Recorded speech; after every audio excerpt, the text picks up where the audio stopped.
आज मैं आपको मेरी एक ऐसी प्रॉब्लम के बारे में बताता हूँ जिसको फिक्स करने से मेरी लाइफ में काफ़ी चेंजेस आए हैं। और आज जब मैं खुद एक टीचर और मेंटर बना और एक कंपनी चला रहा हूँ तो मुझे समझ में आ रहा है कि कितनी बड़ी प्रॉब्लम है और बहुत सारे लोगों को है। तो जब भी मुझे स्कूल टाइम पे कॉलेज टाइम पे कोई कुछ समझाने की कोशिश करता था तब मैं उनसे बोलता था हाँ समझ में आ गया मुझे, हाँ आ गया मुझे, मैं कर दूंगा हो जाएगा मुझसे। लेकिन मुझे एक्चुअली समझ में नहीं आया होता था कई बार। क्यों? क्योंकि कई बार मुझे ऐसा लगता था ये मुझे जज ना करे, मेरे बारे में उल्टा सीधा ना सोचे, मुझे बेवकूफ़ ना समझे, मुझे डम ना समझे, इसलिए मैं इससे क्वेश्चन ही नहीं पूछता। कई बार मैं क्वेश्चन पूछता था लेकिन लोग मेरे क्वेश्चन पूछने से भी चिढ़ने लगे थे, तो इसलिए मैंने क्वेश्चन पूछना कम कर दिया। पूछता था लेकिन कई बार कम कर दिया और मुझे लगता था कि हाँ मैं बाद में देख लूँगा। लेकिन बाद में जब मैं उस काम को करने जाता था तब मुझे समझ में आया कि मुझे वो काम समझ में आया ही नहीं। कंपनीज़ में भी लोगों ने मुझे टास्क समझा दिया बट मैं उस काम को नहीं कर पा रहा था।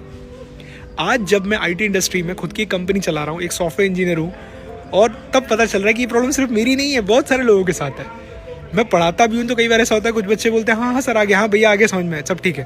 लेकिन फिर मैं पूछता हूँ पूरा समझ में आया कि नहीं भैया। मैंने कहा तो पूछो यार, तुम्हारा हक है पूछना।